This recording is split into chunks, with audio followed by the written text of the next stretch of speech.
this is Two Ladies Midwest Adventures. I'm Julietta, and I'm reading Heaven is Real. We are on chapter 14. 3 minutes. As Colton began to set up for an epic plastic sword fight with an unseen villain, I marveled at his answer. He had already authenticated his experience by telling me the things I could not otherwise have known, but now I had to square his answer. 3 minutes?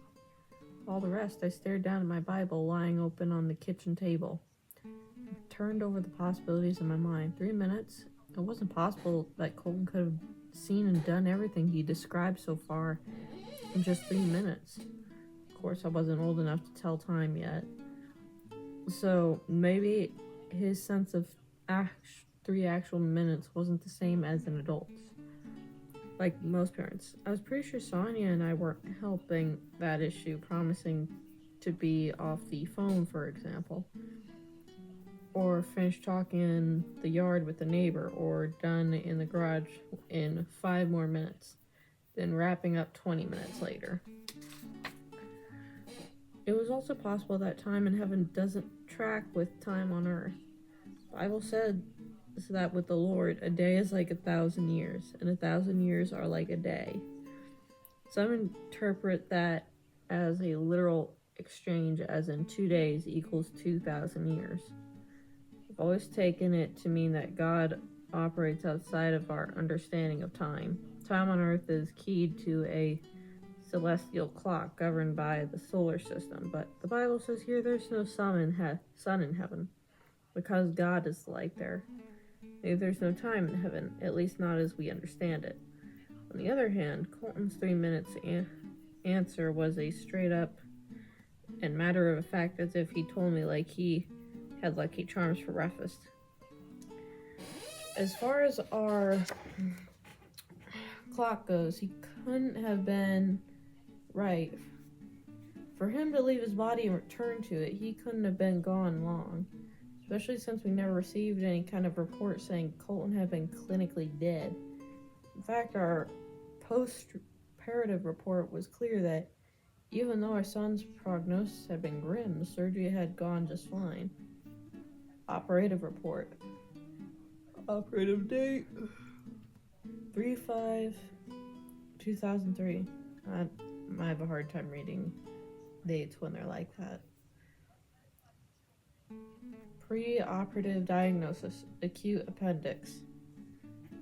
Post-operative diagnosis, performed appendix and abscesses.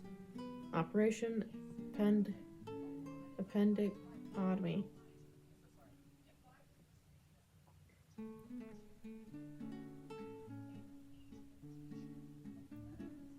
And drainage of abscess. Surgeon Timothy O'Halloran, MD. Description of the operation. The patient was placed in a supine position on the operating table under general anesthesia, and the abdomen was prepped and draped.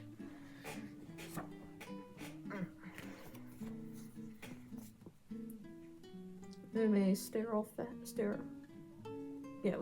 fashion.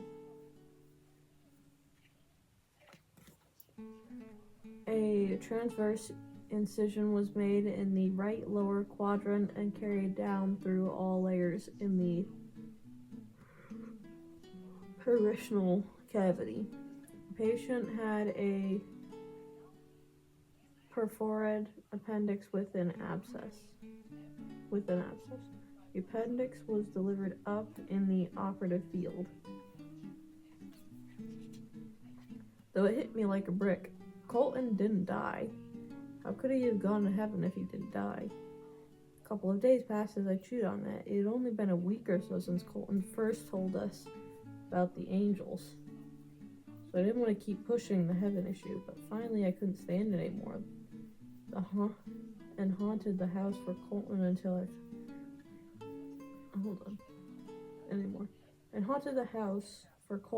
I found it.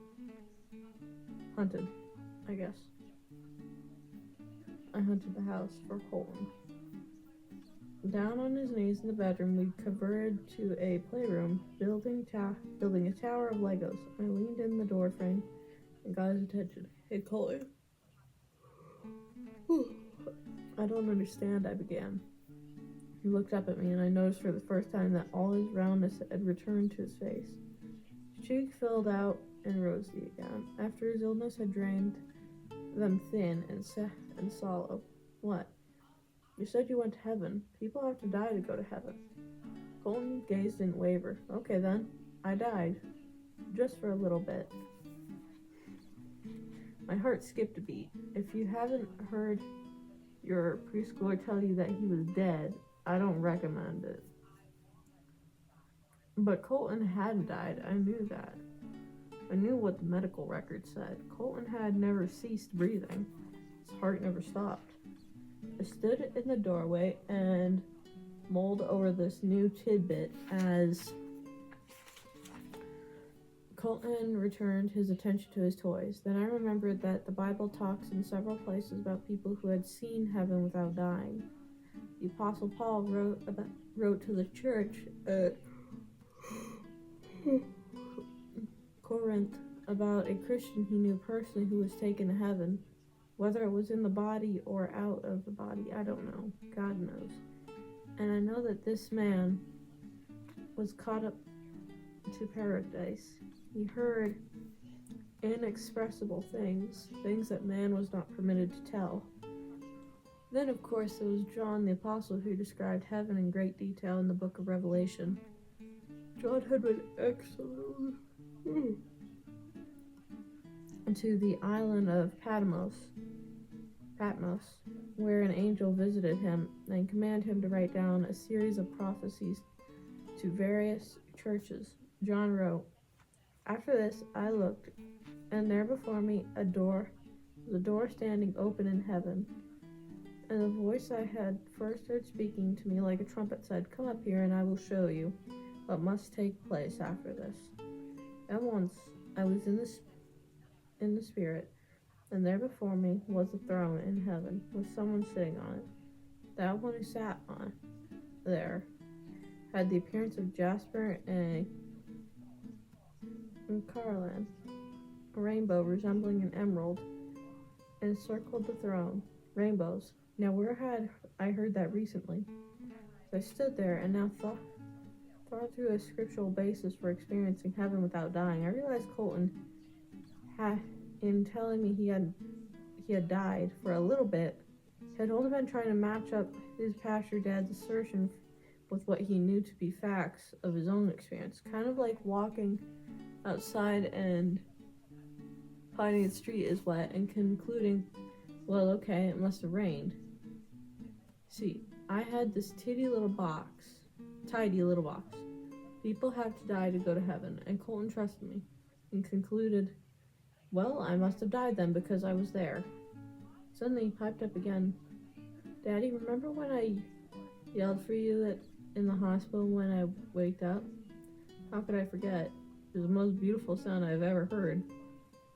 Of course I do, I said. Well, the reason I was yelling was that Jesus came to get me.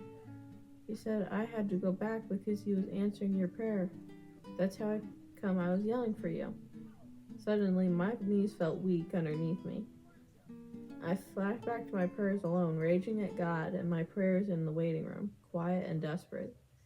I remember how scared I was, agonizing over whether Colton would hang on through the surgery, whether he'd live long enough for me to see his precious face again. Those were the longest, darkest 90 minutes of my life. And Jesus answered my prayer, personally, after I had yelled at God, chastising him, questioning his wisdom and his faithfulness. Why would God even answer a prayer like that, and how did I deserve his mercy? Okay. That is the end of chapter 14, and I'm a little too cozy. There we go. So, like and subscribe so we can get to 1,000 to start beekeeping. Stay blessed, make the world a better place, one person, one moment at a time. Jenny, say hi. Jenny. Okay. Bye-bye. Like and subscribe so we can get to 1,000 subscribers so we can start beekeeping.